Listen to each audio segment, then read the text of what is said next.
Bendiciones, iglesia.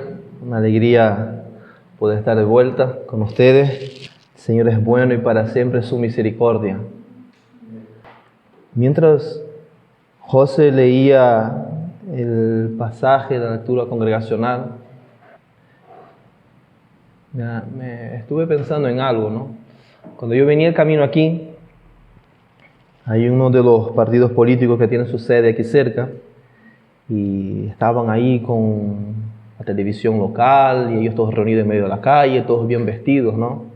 Se están preparando para un gran evento, las elecciones. Yo recibí la cartita de ellos el otro día, que me toca ir a votar y toda esa historia. Y hay ese ambiente, ¿no?, de expectativa, porque va a haber elecciones, ¿no? Y empecé a pensar, mientras leía a José, pensando en esto, empecé a pensar en todo aquello que mueve las expectativas de las personas, ¿no? Un partido de la Champions.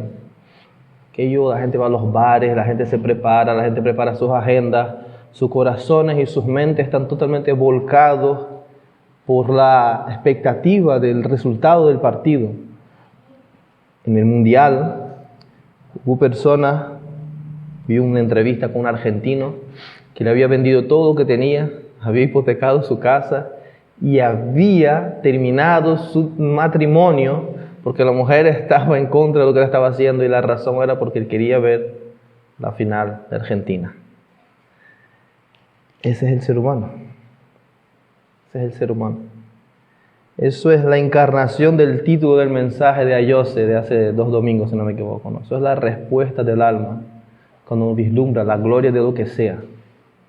Cuando algo cautiva el corazón del ser humano, es incontrolable. Y aún pensando en todo eso, esa semana, no me acuerdo qué día fue, pero estaba pensando en el texto de Hechos, que describe, ¿no?, el avivamiento, ¿no? Vino el Espíritu Santo, y entonces los discípulos de Cristo empezaron a predicar las maravillas de Dios, ¿no?, del Cristo que murió y resucitó. Esas verdades que estuvo el hermano leyendo, verdades que estuvimos cantando, verdades que domingo tras domingo, jueves tras jueves tratamos en esa congregación de hacer hincapié y recordarlas y meditarlas. Pero normalmente, quizás me equivoco, pero normalmente se hace muchísimo hincapié en todo ese proceso de avivamiento en el que, en el trocito del texto que dice, y Dios añadía a la iglesia a los que habían de ser salvos. Y se olvida totalmente todo lo demás. Dios añadía, por supuesto, a la iglesia a los que habían de ser salvos, pero ¿cómo? ¿Cómo lo hacía Dios? Y el texto, de hecho, que es una narrativa, está para explicarnos cómo lo hacía Dios, a través de la predicación del Evangelio. Pero ¿quiénes predicaban el Evangelio? Aquellos que habían sido volcados por esa esperanza fiel. Aquellos que estaban totalmente cautivados por haber vislumbrado la gloria de Dios en la persona de Cristo. Esas personas estaban dispuestas a perderlo todo porque estaban tomados por esa expectativa, que Él murió, resucitó y prometió que volvería a rescatar a su pueblo. Todo lo demás daba igual, todo lo demás daba igual. Estaban movidos por el Espíritu Santo. Nos olvidamos que Dios agregaba a su iglesia, amén, ¿a través de qué? La respuesta de personas transformadas por el mensaje del Evangelio. Hermanos, les confieso que me entristece profundamente, pensando primeramente en mi vida, pero pensando en nosotros como iglesia, cómo nos conformamos con solamente atender los cultos el domingo y el jueves, ¿no? ¿Cuánto de esa expectativa de las personas que se reúnen para ver una final de un partido o de los que están ahí reunidos con la televisión local y todo el cuento porque va a haber elecciones? Tanto de esa expectativa que nosotros mismos tenemos por muchas otras cosas, no lo tenemos por la predicación del Evangelio. Es Jesús mi esperanza fiel.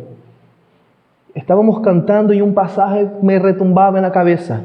Y todo esto procede de Dios, quien nos reconcilió consigo mismo. Y todo esto procede de Dios, quien nos reconcilió consigo mismo. Y todo esto procede de Dios. ¡Wow! una de las canciones que cantamos decía: el gran Rey nos redimió. Hermanos, ¿cómo somos? Empiezo por mí, livianos cuando cantamos esas cosas. Qué verdad increíble, qué asombrosa misericordia, como dice la letra de la canción. El gran Rey del universo murió en una cruz para redimirme, para redimirte, para redimir para sí un pueblo, para garantizar, selló cuando resucitó, que volverá y nos llevará consigo para reinar con Él eternamente, hermano. ¿No es eso increíble? ¿No es eso maravilloso? Cuando la vida de alguien está llena de esa esperanza viva, hay cambio, hay resultado. Entonces les voy a hacer una pregunta, creo que es sumamente importante. La pregunta que hizo Jesucristo a los discípulos: ¿quién es Jesús para ti? No estoy preguntando por tu teología. Yo estoy seguro que aquí todos, al menos los que son miembros, van a responder fantásticamente quién es Jesús. Conocemos nuestra confesión de fe y por lo menos por la gracia del Señor nos esforzamos en que en esta iglesia la palabra, la sana doctrina se predique. No estoy preguntando vuestra confesión teológica, vuestra respuesta racional. ¿Quién es Jesús para ti? ¿Quién es este que el hermano describía en la lectura, que fue apaleado, que fue traicionado, que fue despreciado? ¿Quién es este que murió en esa cruz por tus pecados? ¿Quién es el que resucitó? ¿Quién es para ti? Yo puedo decir quién es el presidente de España, pero otra cosa es decir quién es el presidente de España para mí. ¿Cuál es la respuesta de mi corazón cuando pienso en el presidente de España? Son dos dimensiones totalmente distintas.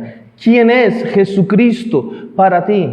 Esa es la pregunta más importante que debes responder en toda tu vida. ¿Quién es Jesucristo para ti? Porque si Jesucristo solo es un personaje histórico que murió y que dicen que resucitó, o si Jesucristo solo es una fe que tú quieres creer, bueno, hay que creer en algo. Mira, estás camino al infierno, aún atendiendo todos los cultos, leyendo lo que tú quieras leer, todo lo demás no importa, no vale nada. Si Jesucristo no es Dios que descendió de los cielos y murió por tus pecados, no por los pecados de otros, por tus miserias, cargó sobre sí tu maldad y garantizó tu salvación. Si Jesucristo no es ese, estás perdido. Da igual tu confesión teológica, tu racionalización de la fe. Eso es basura. Palabra de la misma Biblia. Eso es excremento.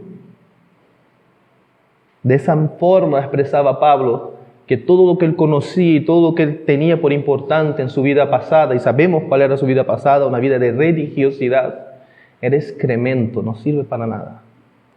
Perdona empezar así, pero sinceramente, hermano, wow. Me impactó ver toda esa gente reunida por unas estúpidas elecciones, sinceramente. Me impactó pensar en eso, ¿no? Y me rompe todavía más pensar que Dios sabía que somos así de livianos. Y aún así, el pasaje bíblico sigue valiendo. Todo esto procede de Dios, quien nos reconcilió consigo mismo. Que el Señor hoy, a través de esa palabra, cautive nuestros corazones. Que realmente podamos ser movidos por su Evangelio. Evidencias de una vida llena de esperanza. Seguimos en Efesios. Y hemos estado meditando en ese pasaje, ¿no? Yo pues, prisionero del Señor Jesús, les animo que abran vuestras Biblias, Efesios capítulo 4, versículo 1 al 6.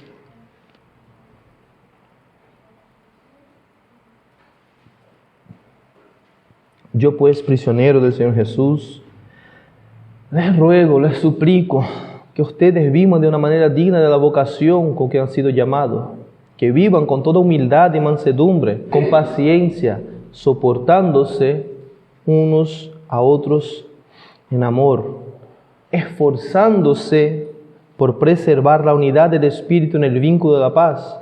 Hay un solo cuerpo y un solo Espíritu, así como también ustedes fueron llamados en una misma esperanza de su vocación. Un solo Señor, una sola fe, un solo bautismo, un solo Dios y Padre de todos, que está sobre todo, por todos y en todos. Entonces nos hemos dedicado las últimas semanas a meditar sobre cada uno de esas 5 características que toman los primeros 3 versículos, ¿no? Humildad, mansedumbre, paciencia, y hoy vamos a seguir el sermón de la última vez que prediqué, meditando sobre la tolerancia, el mandamiento a soportar unos a otros.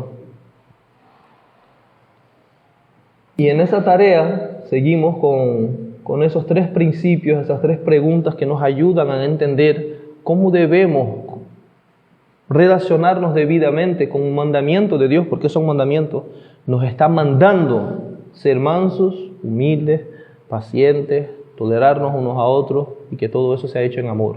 Son mandamientos, no son sugerencias. Recuerda, el libro de Efesios está dividido entre el modo indicativo, donde se nos indica lo que Dios ha hecho, pero ahora hemos entrado en la parte imperativa, se nos manda. Por lo tanto, no es una sugerencia nada de lo que vamos a hablar. Eso es lo que estuve hablando la última vez, que nos debemos tolerar, no es un cuento bonito que si te interesa debes obedecer. Es tan mandamiento como el mandamiento de no adorar a ídolos. Es tan mandamiento como el mandamiento que nos prohíbe la fornicación en adulterio. Es tan mandamiento como cualquiera de los demás mandamientos. Y como un mandamiento, por supuesto, si es desobedecido, tiene consecuencias. Debido a nuestra tendencia a ser legalista, esas 3 preguntas nos ayudan. ¿Qué aspectos del carácter de Dios están siendo resaltados, revelados en ese mandamiento? ¿Qué características, tendencias de mi naturaleza están siendo expuestos? Y por último, ¿cómo entonces puedo yo vivir a la luz de este mandamiento?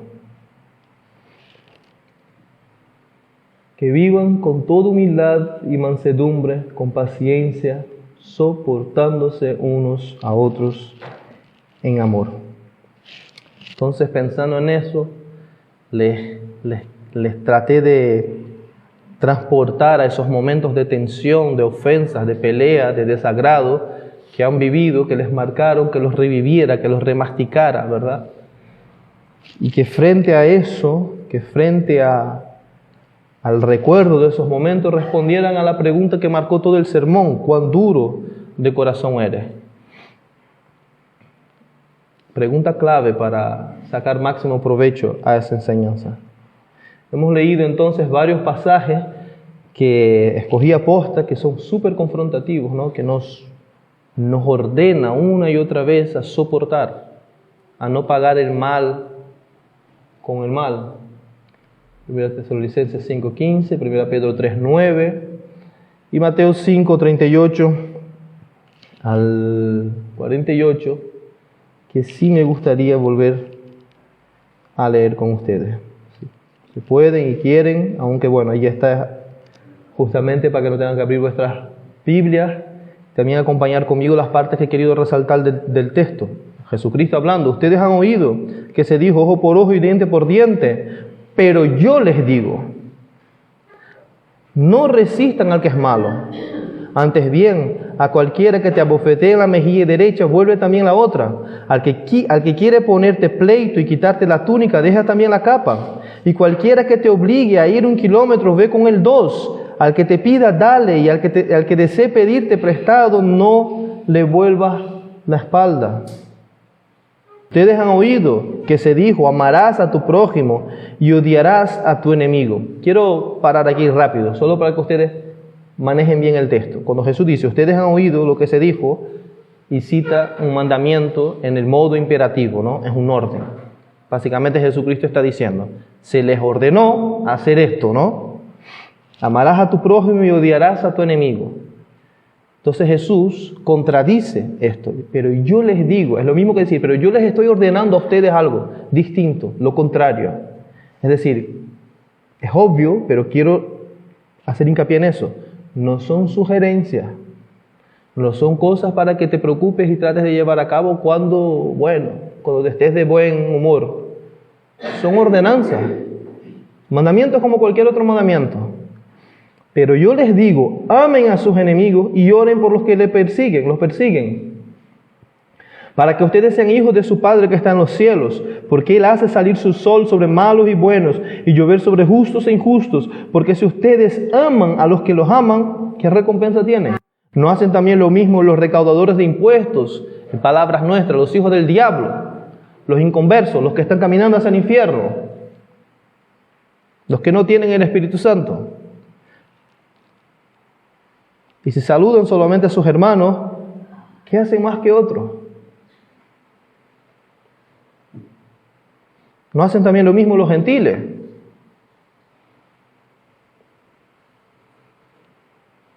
Por tanto, sean ustedes perfectos, completos, íntegros, como su Padre Celestial es perfecto. Entonces la preguntita tan importante, ¿cuán duro de corazón eres?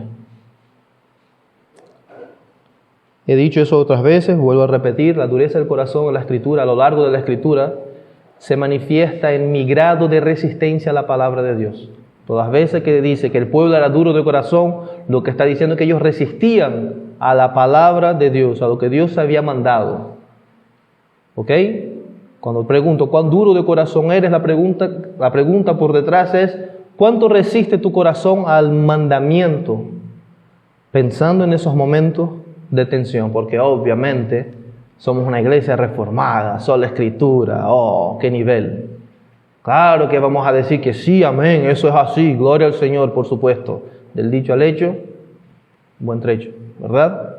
Mi pregunta no es, otra vez más repito, si tu teología confesional está de acuerdo con lo que dice la palabra. No estoy preguntando eso. Mi pregunta es, ¿qué tal va tu vida frente a la palabra? ¿Qué tal reacciona tu corazón frente a la palabra?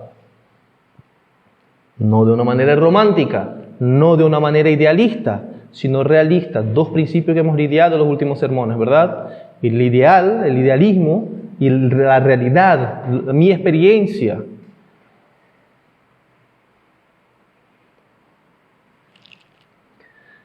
Y pensando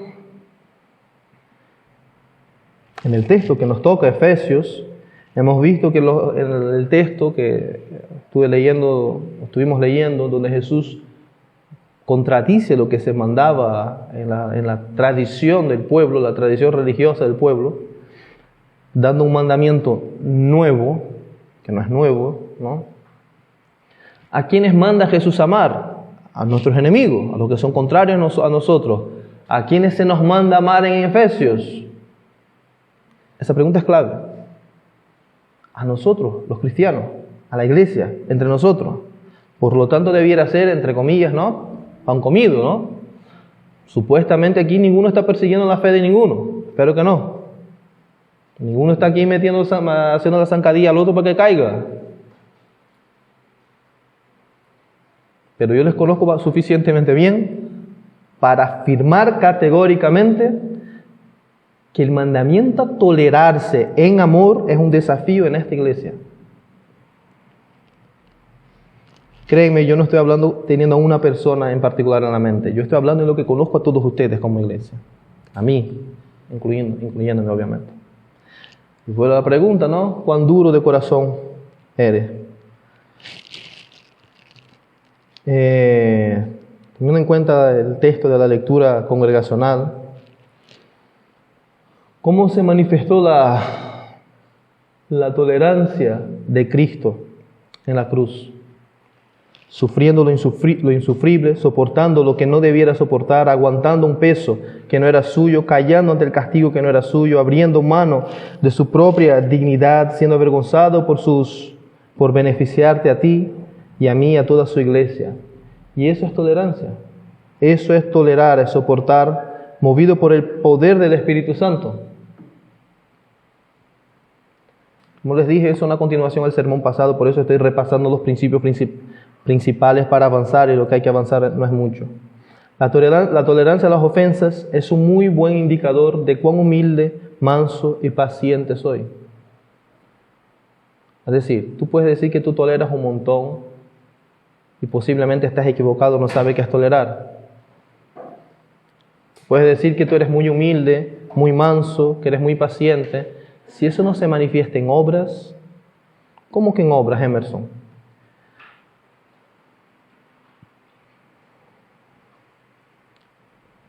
Ser manso, ser humilde, ser paciente, no son cosas que tú haces, como pueden leer ahí. Son cosas que tú debes ser, ¿sí? Ahora, si tú eres manso, humilde, paciente, vas a tolerar y soportar, porque tolerar y soportar es algo que hacemos. Fíjense en el orden, en el texto. Primero debemos ser, para luego hacer. Olvídense de eso, de tratar de hacer lo contrario. Lo contrario es legalismo. Lo contrario es carnalidad. Tú puedes tolerar a otros simplemente por desdén, por desprecio, porque no te importa ni lo más mínimo, porque bueno, allá él. Y eso es obra del diablo, perdón decirte, no te jactes, no es obra del Espíritu Santo. ¿Ok? Por eso, mi nivel de tolerancia al pecado de otros es un buen indicador de cuánto está mi vida alineada con el llamado de Dios a su pueblo. ¿Cuál es el llamado? Ser como Cristo, seguir a Cristo. ¿Ustedes se han parado a preguntar esa semana o es una pregunta que normalmente se hacen? ¿Por qué yo soy cristiano? O sea, ¿cuál es la finalidad de esto, no? Pastor David llama la atención a esto y me gusta, ¿no? El fin último es vivir en la gloria eterna con el Señor, conociéndolo, disfrutándolo, glorificándole para siempre. Amén. Pero hay un fin terrenal para ello, ¿no? La Biblia está llena de esto, desde el Viejo Testamento. ¿Cuál es el fin por el cual Dios salvó al pueblo de Israel? En cuanto al plan terrenal. ¿Cuál es el fin por el cual Jesucristo murió y resucitó por su iglesia y envió el Espíritu Santo a su iglesia? ¿Cuál es el fin? Que la gloria, la persona, la belleza de quien es Dios sea manifestada a toda la creación. Tú eres cristiano, tú existes para que quien es Dios sea conocido. ¿Para qué venimos los domingos, los cultos? Es importante que respondamos eso. Para que mi hermano no se pregunte por qué no vine. Porque bueno, ¿qué voy a hacer si no? Estoy acostumbrado. Mira, estás perdiendo tu tiempo si es esa la respuesta. Si no es porque tú realmente entiendes que eres llamado a conocer a ese Cristo y a encarnar a ese Cristo dentro de nuestras limitaciones, entiéndanme, perdiste el punto. Somos llamados a ser lumbreras en tinieblas, pero lumbreras que no brillan con luz propia, sino reflejan la luz que vino al mundo, Jesucristo.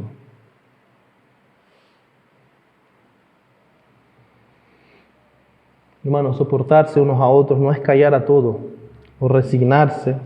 Soportarse mutuamente no es sonreír a todo y hacer la vista gorda. Esto es hipocresía, querido. Tampoco es la actitud pasiva que nace del desdén. Igual que el diablo puede disfrazarse como un ángel de luz, nosotros podemos, y lo hacemos, disimular nuestros pecados como si fueran frutos del Espíritu Santo. ¿Y sabe qué es peor? Que a veces nos lo creemos. Oh, qué bueno soy. Que Dios nos libre de autoengaño.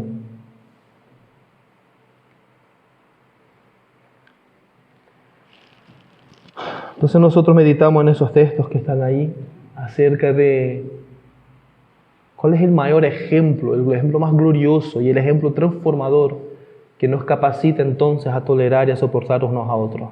Y no a otros, sino a nuestro Señor Jesucristo. Como nuestro hermano José en la lectura congregacional estuvo leyendo, y a José en la lectura que abrió este culto, Él llevó sobre sí nuestras miserias. Él soportó el peso de nuestra maldad. Y no solamente eso, el peso de la justicia divina sobre Él. Estos son algunas de esas frases tan importantes que trazan el hilo del pasaje de Isaías. Ciertamente Él llevó nuestras enfermedades y cargó con nuestros pecados. Él fue herido por nuestras transgresiones, molido por nuestras iniquidades. El castigo por nuestra paz cayó sobre Él. El Señor hizo que cayera sobre Él la iniquidad de todos nosotros. Quiso el Señor quebrantarlo, sometiéndolo a padecimiento. Y cargará las iniquidades de ellos. Llevó el pecado de muchos. Ese lenguaje que se repite. Ven la intencionalidad del texto. Logran ver cómo esa intención de apuntar a que Él soportó, Él cargó, Él. Por eso es tan importante en otro culto, en otro sermón, les llamé la atención a ese punto. Y de cierta forma antes lo hice también. ¿Quién murió en esa cruz? Si lo único que tú ves es un hombre crucificado, disculpa, vas al infierno. Mientras el hermano iba leyendo el pasaje, el hermano José, ¿quién estabas viendo? Y vuelvo a lo que decía al principio, esa gente están reuniéndose en la calle, es un evento nacional, elecciones, la expectativa, la reacción del corazón a los planos de conquista humana, ¿no? Cómo mueven los corazones. Cuando ves a ese relato de Dios sufriendo por tus pecados, porque sí, hermanos, era hombre y era Dios, 100% las dos cosas. Yo me asombraba de mi propia reacción. Yo decía, ¿qué le pasa a mi corazón? ¿Qué me pasa a mi corazón? Hace unos meses atrás el planeta entero temblaba ante el relato de un virus que andaba haciendo de las suyas por ahí. Relato de que nos iban a encerrar. Nos encerraron. Relato que estaban muriendo personas. Todo el mundo muerto de miedo. Hoy en día pasamos del cuento. Y a veces parece que nuestra respuesta a lo que pasó en la cruz es la misma nuestra respuesta a cualquier eventualidad de la historia. Ya pasó, ¿qué más da? Cristo murió y resucitó. ¿Tú crees que Él es vivo? ¿Que Él está vivo? ¿Tú crees que Dios realmente se encarnó y murió en una cruz? Yo me enfado conmigo mismo porque digo, ¿qué es esto? Qué asombroso es pensar ese tipo de cosas. Si mi vida está llena de una esperanza viva que es Cristo, debe haber alguna reacción, alguna respuesta. Y es justamente esto que el texto de Efesios que estamos leyendo quiere que hagamos, que respondamos. ¿Cómo? Imitando a nuestro Salvador. La palabra de Dios no te está mandando, por lo menos hoy, que conquistes un país por su nombre. Que levantes a muertos en los hospitales. No te está diciendo eso. Te está diciendo algo mucho, aparentemente más fácil. Sopórtense unos a otros.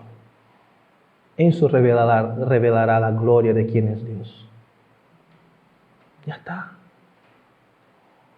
La mentalidad del mundo de grandes eventos. ¡Oh! Una cosa ribombante. ¡Madre mía!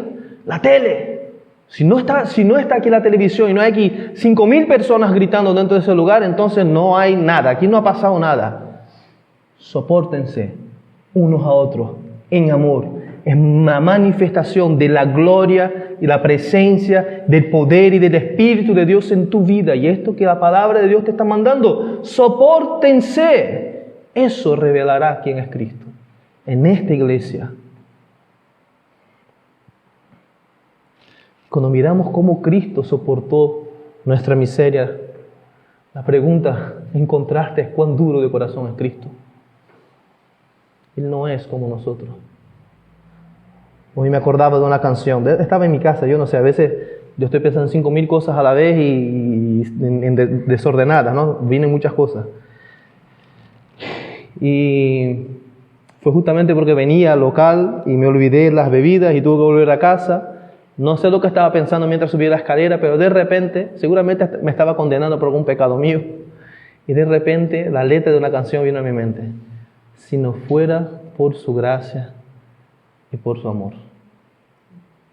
¿Qué sería de mí si no fuera por su gracia y por su amor? ¿Qué sería de mí, qué sería de ti si Cristo fuera tan duro de corazón cuanto eres tú? Gloria al Señor, Él no es como nosotros.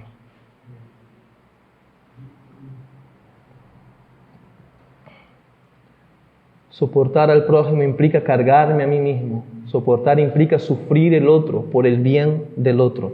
Mastiquen lo que está ahí escrito. Soportar implica ser herido, ser molido, soportar las consecuencias del pecado del otro. Soportar conlleva ser quebrantado, someterse, ser perjudicado en favor del otro. Léanlo y piénsenlo. Yo no sé a ustedes, pero a mí me muele leer eso. Te digo, Suena muy bonito, muy poético. Oh, qué lindo. Pero no seamos románticos, ¿no? Ese no soy yo. Hermanos, eso no son ustedes. Cuando digo que nosotros tenemos un problema de soportar unos a otros, no estoy diciendo que aquí andan a puñetazos unos con otros, Los grandes secretos se revelan en los pequeños detalles, dijo alguien, ¿no? Una palabra irónica, una actitud de descaso, una evasión, muchas veces huir del consejo del otro, o simplemente ni siquiera buscarlo. Eso es no tolerar al otro. Porque si el otro fuera todo lo que a ti te gustaría que fuese, tú lo estarías buscando, estarías atento. Eso pasa, por ejemplo, cuando viene el pastor Jairo aquí, ¿no? Qué lindo, qué bonito, qué ositos cariñosos somos todos. Porque nos interesa, vamos a ser sinceros. O si viniera, yo qué sé, Sujel Michelén, digna fue Pasión por el Evangelio, invitó a Miguel Núñez, ¿no? Ahí uno ya se lo imagina. Tuviera Miguel Núñez aquí, macho. Ay. ¿Por qué? La pregunta es, ¿por qué mi corazón es así? Porque mi corazón es egocéntrico. Ya está, esa es la respuesta. Miguel Núñez, nombre tu héroe de la fe. Pasar un año entre nosotros, y yo creo que un año es mucho. Ya está. La reacción sería tal y cual la que tenemos unos con otros. Yo digo eso varias veces, vuelvo a decir, yo no estoy predicando a la iglesia de la esquina, por eso mi lenguaje está siendo muy direccionado a ustedes. No quiero que se confundan, no estoy predicando a las iglesias de Lanzarote, estoy predicando a esta iglesia, a cada uno de ustedes. Tómenlo de forma personal, estoy hablando a cada uno de ustedes. Tómenlo de forma personal, no hay problema, es justamente lo que yo quiero. Que se lo tomen, que se ofendan y que digan, el Emerson es un pesado.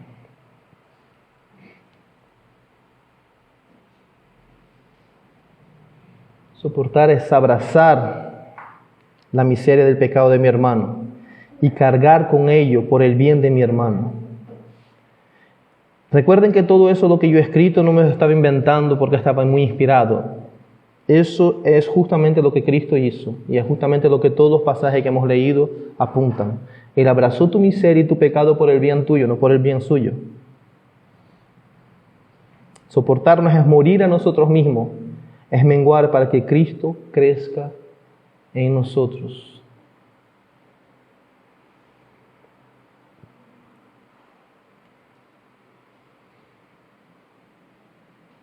Cuán duro de corazón eres. Bueno, ese repaso que es casi un sermón. Entonces, llegamos finalmente a la parte donde lo dejamos, ¿no? Y de aquí va a ser muchísimo más rápido.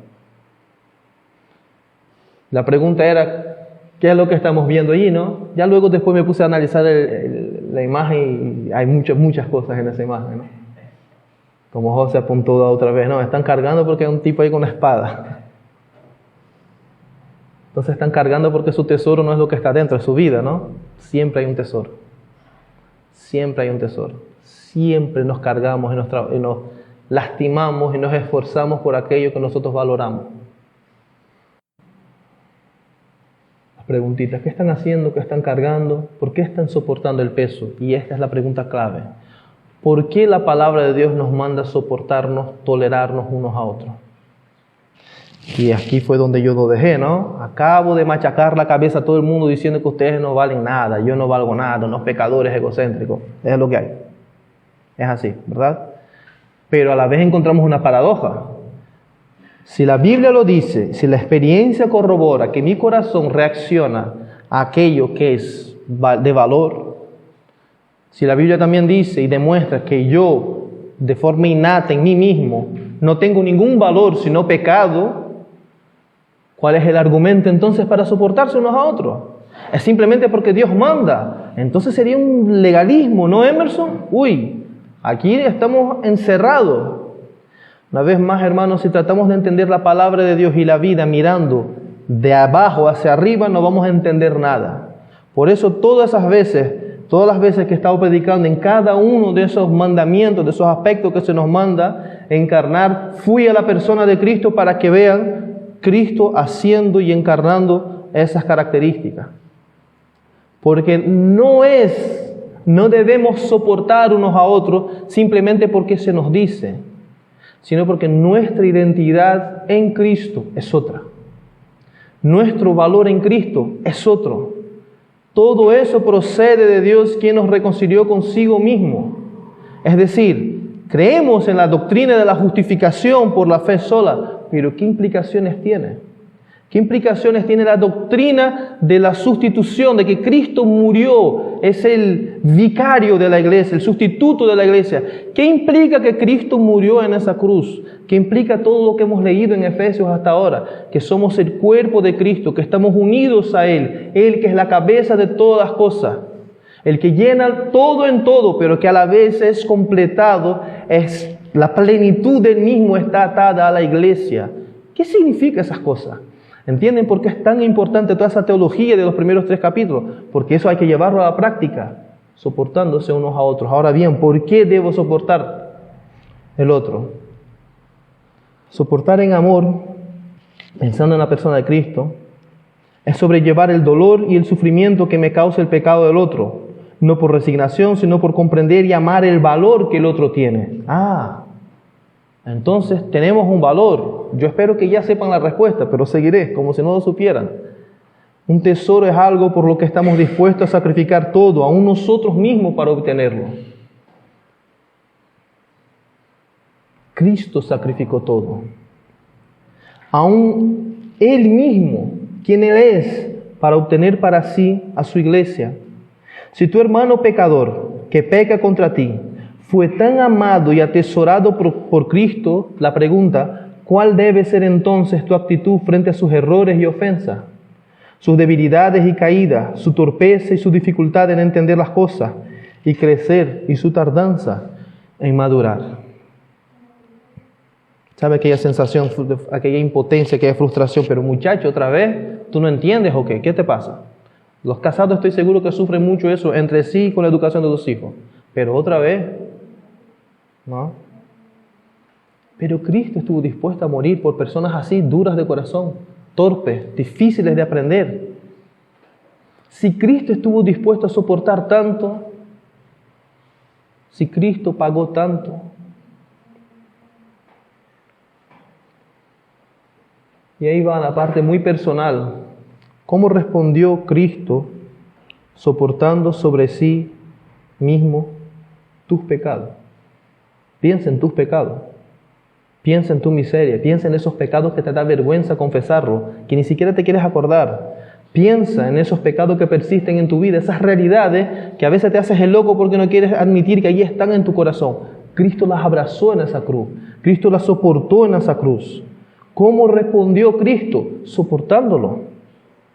Nosotros somos llamados a soportar al prójimo, manifestando así el amor de Cristo. No eres un fin en ti mismo, eres un medio para quien es Cristo, la persona de quien es Cristo, se haga manifiesta. Eso es ser iglesia. Ser iglesia no es reunirse los domingos, cantar unas canciones, saludarse una vez al mes, comer pan y beber mosto y de vez en cuando dar un chapuzón a alguien en la playa. Eso no es ser iglesia.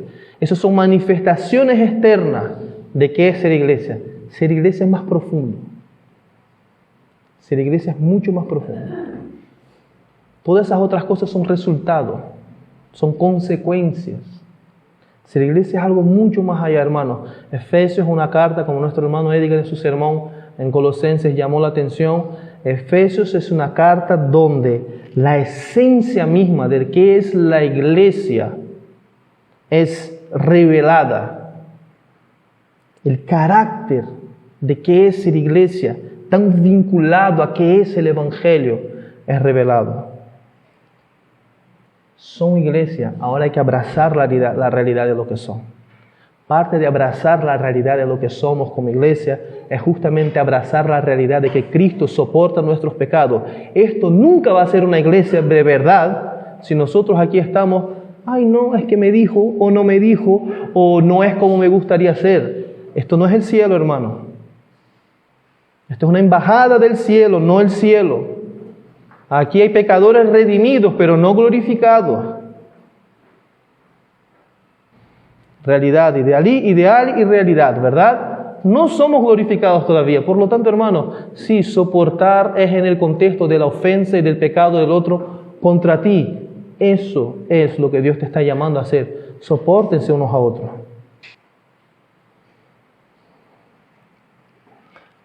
Permítanme alterar la palabra de Dios.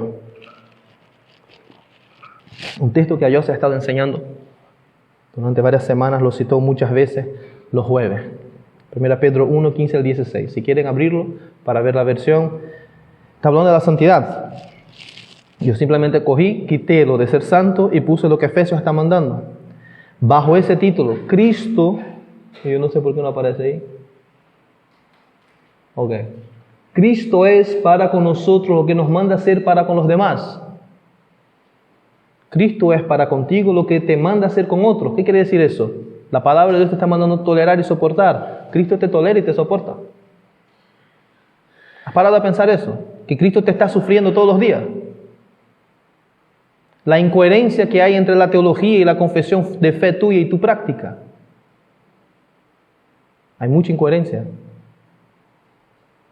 Pero Él es lo que te manda hacer. Y sea así en todos los ámbitos de tu vida, en toda tu manera de vivir. Sed santo, porque yo soy santo, ¿no? Es la versión original. Pues sé amoroso, sé tolerante, sé humilde. Sino como aquel que os llamó es humilde, manso, como te soporta, como es paciente contigo, como te amó y te ama, sé también humilde, manso, soporta a los demás, sé paciente con tu prójimo. Como te amó y te ama, ama también al prójimo. Aunque estoy alterando el texto, creo que no hay incoherencia o inconsistencia bíblica en lo que estoy tratando de demostrar con el texto. ¿Qué es ser santos, hermanos? Ser diferente, ser separado, ¿verdad? ¿Cómo se manifestó la santidad de Dios en esa cruz? Haciendo lo que nadie haría. Amando, soportando, tolerando. ¿Qué es ser santo entonces? Adaptando a lo que estamos leyendo en Efesios, lo que dice el texto. Soportándose unos a otros. Santidad, no es ver cosas que no debo en la televisión. Sí. O no es vestir esa ropa o la otra. También. Pero también es tolerar al prójimo. Amarlo, porque es en amor. A veces nosotros, nuestra expresión religiosa la aislamos a aquello que logramos hacer. Qué buen cristiano soy. Yo logro no ver series que no debo. Yo logro no usar un lenguaje que no es debido. Yo logro lo que sea. Qué bueno soy. Y yo no sé cómo lo hacemos, pero lo hacemos. Olvidamos que soportar unos a otros es tan mandamiento como el ser santo. De hecho, es una implicación directa de ser santo.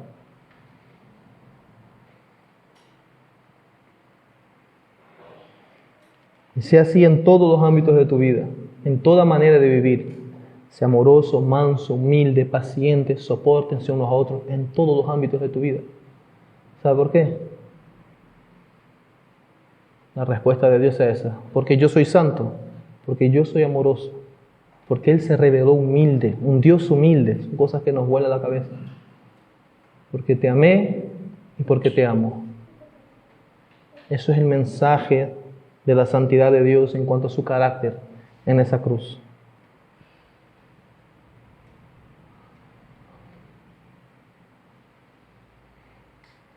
Fíjense en las dos palabras que están resaltadas en el texto. Pues qué mérito hay si cuando ustedes pecan y son tratados con severidad, los soportan con paciencia. Léelo otra vez, despacio. ¿Qué mérito hay si cuando tú pecas, metes la pata, haces algo que no debes, desagradas a Dios, eres tratado con severidad y lo soportas y lo aguantas y lo asumes? Hermanos, no hay mérito en confesar y asumir tus pecados, ¿vale? No eres mejor cristiano por admitir que eres pecador. A veces caemos en ese error, ¿no? Pero yo he confesado el pecado. No, pero yo soy claro en cuanto a mi problema. ¿Y qué mérito hay en eso? ¿Qué mérito hay si se está diciendo sobre ti algo que es verdad y tú lo soportas con paciencia? ¿Ve que está escrito en el texto? Ahora fíjense lo que sigue, pero si cuando ustedes hacen lo bueno, es decir, aún haciendo lo bueno, ustedes sufren por ello, es decir, aún hermanos tratando de aconsejar, aún tratando de ser una buena esposa, un buen esposo, un buen padre, un buen empleado, un buen hermano, miembro de esta iglesia, la respuesta de los otros, de otras personas, es contraria. Es decir, no te pagan bien por bien. Y en ese contexto ustedes soportan con paciencia, ¿qué dice el texto? En soportar con paciencia, cuando no te están tratando acorde a tu comportamiento piadoso, bueno, ejemplar, que tú dirías, demando justicia, vindico que me defiendan, porque yo fui bueno y están haciendo malos conmigo. Cuando soportas con paciencia, en ese contexto que dice la palabra, ahí hayas gracia con Dios. Les voy a explicar qué quiere decir el texto. No es que no tuvieras gracia, sino que justamente en esto, en el hecho de encarnarlo como Dios es contigo, allí, en ese contexto tan contradictorio, es donde la gracia de quién es Dios se manifiesta. Es cuando honra a Dios, es cuando glorificas a Dios, es cuando realmente eres luz en tinieblas, sal en la tierra, no cuando todo es pan comido.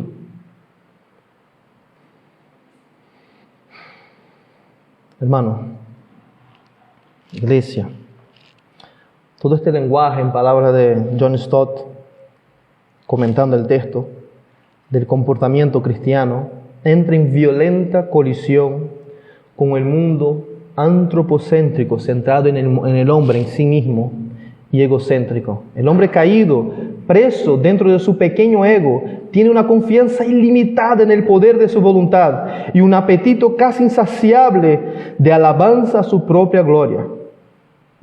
Pero el pueblo de Dios ha comenzado al fin a ser totalmente cambiado. La nueva sociedad, que es la iglesia, la nueva sociedad para John Stott es la iglesia, es un comentario de Efesios, y así él llama a la iglesia la nueva sociedad. La nueva sociedad, la iglesia, tiene valores nuevos e ideales nuevos, porque el pueblo de Dios es la posesión de Dios que vive por la voluntad de Dios y para la gloria de Dios. Creo que fue el primer sermón de esa serie. Una iglesia que vive para la gloria de Dios es una iglesia que está llena de la plenitud de su gloriosa gracia. ¿Qué quiere decir eso? Que me parece muy lindo hablar sobre la sublime gracia de Dios. Sí, pero no solo eso, es entender que la gracia implica que Él te dio lo que tú no mereces, sino lo contrario. La gloria de la gracia revelada en Efesios es justamente esa. Tú estabas muerto en tus delitos y pecados. Tú servías a Satanás y estabas feliz con eso. Pero Dios, que es rico en misericordia, con su gran amor con que te amó, Él te dio vida a ti cuando tú estabas totalmente, no tenías ningún tipo de esperanza. Por gracia, eso es gracia, dar lo que el otro no merece. En cuanto a las ofensas del otro, gracia es no pagar el mal con el mal. Gracia es humillarte por el bien del otro. Gracia es soportar unos a otros. Solo una iglesia que está totalmente llena y disfrutando de esa gloriosa gracia de Dios es una iglesia que finalmente podrá encarnar esa gracia. Es una iglesia que realmente vivirá para la gloria de Dios. Somos llamados, hermanos, a ser como Cristo y así ser un medio, así ser un medio por el cual la realidad, ahí va un trabalengua, la realidad de la eficacia, de la fuerza, del poder transformador. Esto hemos leído, esto hemos estudiado en Efesios, capítulo 1. La realidad de la fuerza, del poder transformador, de la gloriosa gracia de Dios se hace manifiesta a toda la creación. ¿Cómo se manifiesta entonces la fuerza del poder transformador de la gloriosa gracia de Dios? Soportándose unos a otros. Voy a dar al clavo 80,000 veces. Cuando estés que quieres comer al otro, recuerda, Cristo me soporta. Enamórate una vez más de Cristo. Abrázalo una vez más. Deleítate una vez más. Te garantizo, hermanos, ¿se acuerdan de la imagen del niño con el plato de espaguetis, no? Cuando estés llenos de eso, abre los brazos. Cuando estés lleno de Cristo. Yo necesito eso, hermano. Ustedes necesitan eso. ¿De verdad quieren que eso sea una iglesia? ¿De verdad quieren que otras personas lleguen a conocer a Cristo a través de esta congregación? ¿De verdad quieren que eso se quede pequeño y nos vayamos a un sitio más grande? Sean, por lo tanto, iglesia. Vivan de manera digna de vuestra vocación. Sopórtense unos a otros. Como Cristo los soporta todos los días. Para terminar, ese libro Manso Humilde de Dane Ortlund, que les aconsejo a que lean, es increíble. Muy, muy bueno. En el único pasaje de la Biblia en el que el Hijo de Dios retira el velo y nos permite observar quién es, no se nos indica que sea estricto y exigente de corazón. Piénsalo. No se nos enseña que Él es exaltado y digno de corazón. Ni siquiera se nos dice que es alegre y generoso de corazón. Al describirse a sí mismo, Jesús pronuncia esta sorprendente afirmación. ¿Quién es Jesús? No pierdan de vista eso. Recuerden, si para ti Jesús es un mero hombre, un personaje histórico, una fábula, algo que te gustaría creer, estás perdido. Pero si para ti Jesús es el Dios encarnado, presta atención, cuando Dios encarnado, Jesús, abre su corazón y revela qué está en el centro de su corazón, quién es Él, ¿qué es lo que dice? Soy manso y humilde de corazón. El corazón, en términos bíblicos, no es parte de quienes somos, sino el centro mismo de lo que somos. Nuestro corazón es lo que nos define y nos dirige. Cuando Jesús menciona qué lo anima con mayor fuerza, qué es lo más cierto de Él, cuando expone los recovecos más íntimos de su ser, lo que encontramos allí es: soy manso y humilde de corazón. ¿Quién podría haber pensado en un Salvador, su Dios, con estas cualidades? Cuando tú piensas acerca de Dios, tú piensas eso, eres manso y humilde de corazón. Cuando tú piensas en tus pecados, cuando tú piensas en el pecado del otro, ¿tú con qué sales? Que Dios es santo, sé santo, que Dios es justo, es veraz, y tú no eres pecador. Y tú piensas, wow, pero cuando Él se reveló, y se reveló de las otras maneras también, obviamente, pero cuando Él encarna, como dice Hebreo, Dios habiendo hablado de muchas maneras, a través de los profetas y etcétera, pero ahora ha hablado de manera plena, superior a todas las otras. ¿A través de quién? De Jesucristo. Como nuestro hermano Edgar también, presentando Colosenses, carta a la cual hablará de quién es Cristo, la plenitud de la deidad, la manifestación máxima de quién es Dios. Y cuando Cristo, en esa máxima revelación en cuanto al plan terrenal en esta tierra, abre su corazón, ¿qué encontramos allí?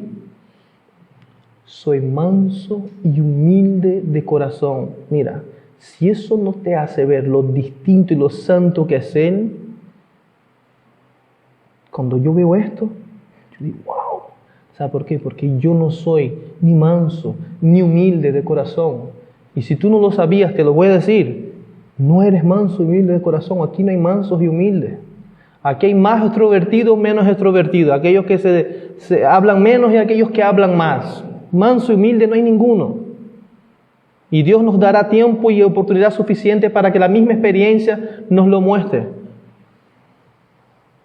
Pero Él es manso. Dios es manso y humilde de corazón.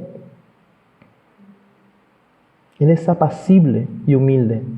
Este, según su propio testimonio, es el corazón de Cristo. Esto describe quién es: tierno, abierto, servicial, comprensivo y dispuesto, accesible, no es distante. Si se nos pide que digamos solo una cosa sobre quién es Jesús, estaríamos honrando su propia enseñanza si nuestra respuesta es: Él es manso y humilde.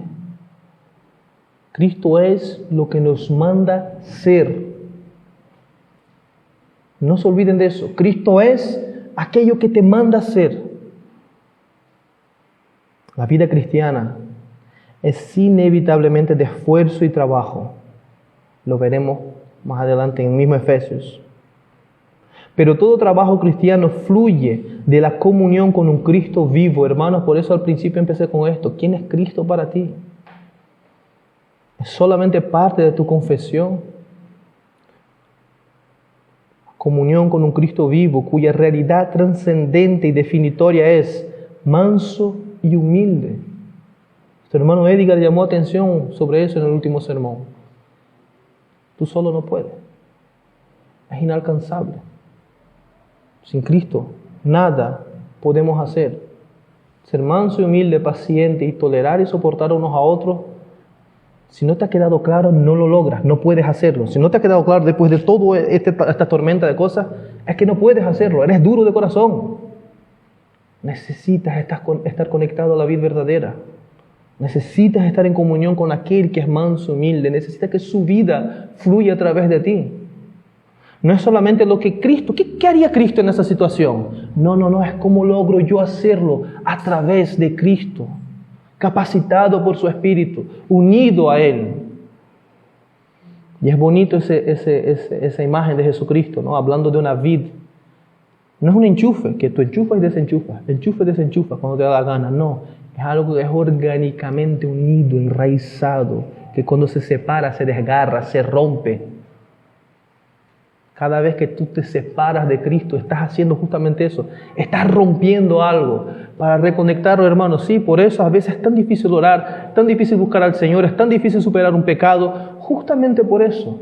Porque cuando te desgarras de Cristo, estás rompiendo algo que es precioso y es delicado también. No estoy diciendo que hoy no me estén escuchando decir que puedes perder tu salvación. No vayan por ahí, no tiene nada que ver. Estoy hablando de la conexión, de la fluidez de la vida de Cristo en mí. Si tú no cultivas tu relación con Cristo, no vas a cultivar una relación con esta iglesia, porque esta iglesia es el cuerpo de Cristo. Iglesia y Cristo. ¿Cuál es la queja de Cristo con Pablo cuando lo encuentra en el camino y lo reprende? Oye, ¿tú por qué me estás persiguiendo? Pero Cristo ya había resucitado, ¿verdad? Ya había ascendido. ¿Cómo es eso que Pablo estaba persiguiendo a la iglesia? Junten las piezas. La iglesia es el cuerpo de Cristo. La iglesia es el cuerpo de Cristo. Si tú no tienes comunión con Cristo y si tú no estás cultivando tu comunión con la vida verdadera, olvídate. Hermanos, es así. Nos asombra y nos sostiene con su infinita amabilidad. Solo a medida que nos adentramos cada vez más en esta tierna bondad, podemos vivir la vida cristiana como nos pide el Nuevo Testamento. Solo mientras bebemos de la bondad del corazón de Cristo, dejaremos a nuestro paso, donde quiera que vayamos, el aroma celestial y moriremos algún día, no sin antes haber iluminado el mundo con destellos de una bondad divina demasiado grande para ser considerada como algo que merecemos.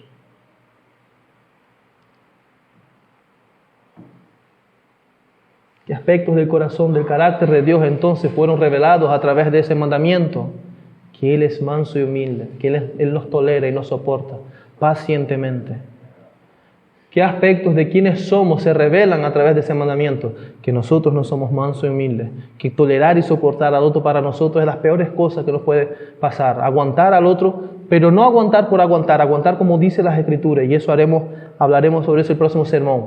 En amor, no es cualquier tolerancia, no es soportar de cualquier manera. En amor, es decir, disfrutando lo que estás haciendo. Como Hebreos dice, que Cristo tenía un gozo por delante cuando abrazó esa cruz. ¡Wow! Abrazar la cruz de soportar el otro teniendo un gozo por delante, amando lo que estás haciendo. Hermano, eso se llama milagro, avivamiento, poder de Dios. Tú no puedes hacer eso con autodisciplina y por mucha doctrina que leas. No puedes hacerlo. Necesitas poder de lo alto, poder del Espíritu Santo, sobrenaturalidad, o como a algunos autores les gusta decir, no naturalidad. Es decir, lo natural para ti es ser duro de corazón y vivir para ti. La sobrenaturalidad, es decir, la no naturalidad, el poder del Espíritu Santo es justamente esto, tolerarse unos a otros, porque tú no eres así. ¿Cómo puedo entonces vivir a la luz de este mandamiento? Ya lo he dicho. Cristo lo dijo. ¿Saben la respuesta? saben la respuesta. La mayor distancia del universo es la que va de aquí a aquí, ¿no? De la mente hasta el corazón. Pero estás abrazando esa respuesta. Estás valorando.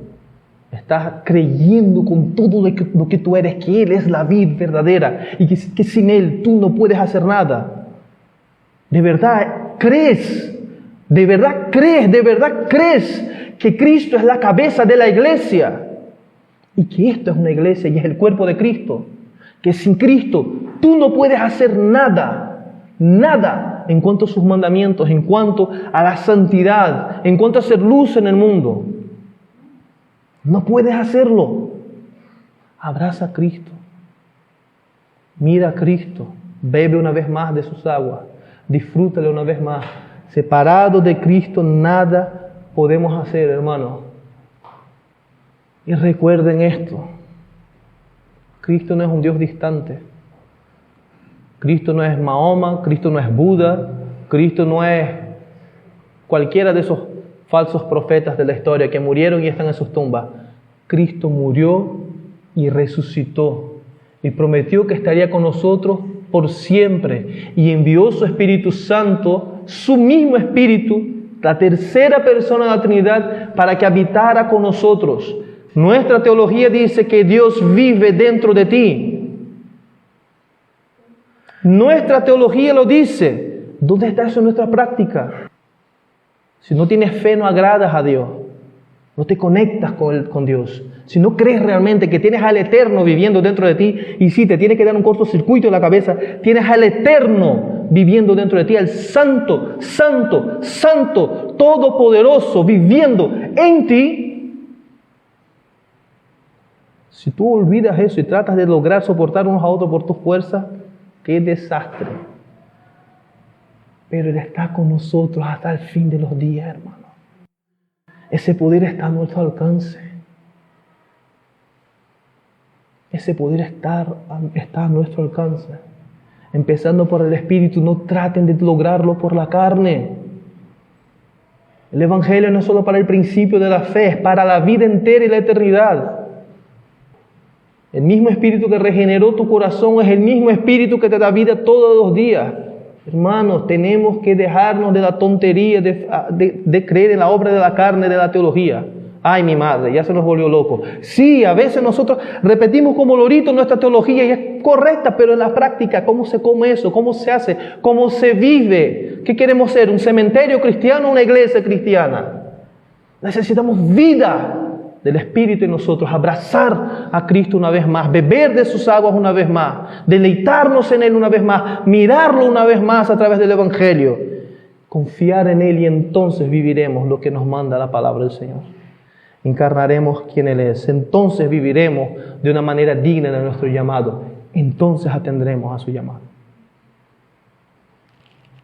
Permítame una breve, muy breve conexión. ¿Qué vamos a hacer hoy?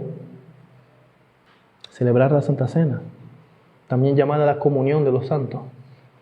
¿Qué es lo que recuerda eso? Su cuerpo desgarrado por nosotros, su sangre derramada por nosotros. Vuelvo y digo, cada vez me parece más obvio. ¿Cuál era el problema en la iglesia de Corinto? Que cada uno pensaba en sí solo, en su propio beneficio, ignoraba la necesidad del otro. Pero luego se juntaban a tomar la Santa Cena. ¿Y qué dice la palabra de Dios? El apóstol Pablo, empoderado por el Espíritu Santo, que dice, esto no es la Santa Cena. Esto que ustedes están haciendo no es Santa Cena. La Santa Cena es algo que el cuerpo de Cristo hace. La Santa Cena es a la vez un reconocimiento de lo que Cristo hizo por nosotros y a la vez encarnar ese amor que se entrega por el prójimo. Es a la vez una confirmación de que nosotros como cuerpo estamos viviendo alrededor de ese Evangelio. Es una confirmación de la fe unos de otros y a la vez un recordatorio de esa fe unos de otros en la que nosotros extendemos una vez más el Evangelio al prójimo y le animamos a seguir adelante. No es un ritual. Eso es cosa de la Iglesia Católica. Santa Cena no es ritual, es vida. Comunión de la iglesia es vida, no es ritual. No es ritual, hace falta una reforma otra vez en la iglesia evangélica. Esto es nuestro Señor diciendo, recuerda lo que yo hice. Recuerda lo que yo hice. Cierra vuestros ojos, vamos a orar.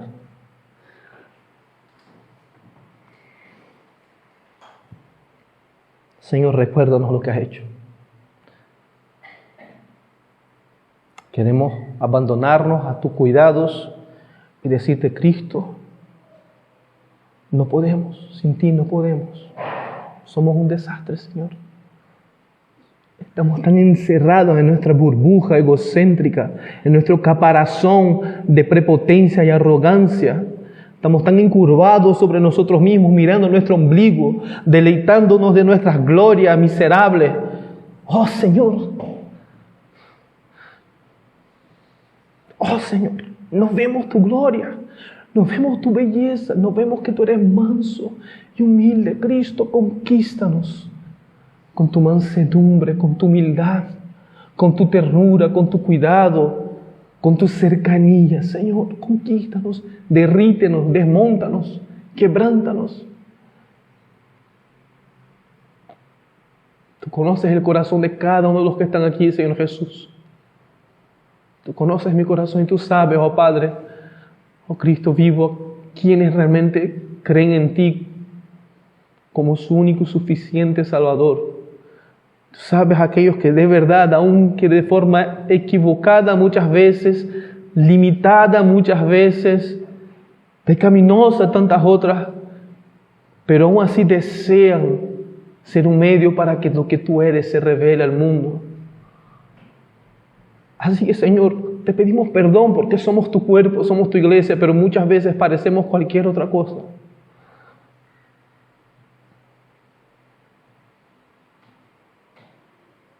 Muchas veces reproducimos aquellos errores que condenamos en otros. Pero queremos, oh Jesucristo, esta iglesia te ruega hoy, perdónanos. En tu nombre, perdónanos. Y capacítanos para encarnar tu mansedumbre, tu humildad, tu paciencia, tu tolerancia. Empezando por la casa, entre nosotros, Señor. Hoy vamos a celebrar ese acto asombroso tuyo. Te rogamos como iglesia, tú que eres nuestra cabeza, conquista nuestros corazones una vez más. Que podamos recordarnos unos a otros lo que tú has hecho. Que podamos vivir a la luz de ese llamado maravilloso de ir y ser un medio para que el mundo entero vea tu belleza. Haz tu obra, Señor, y glorifica tu nombre. Tu nombre te lo pedimos. Amén.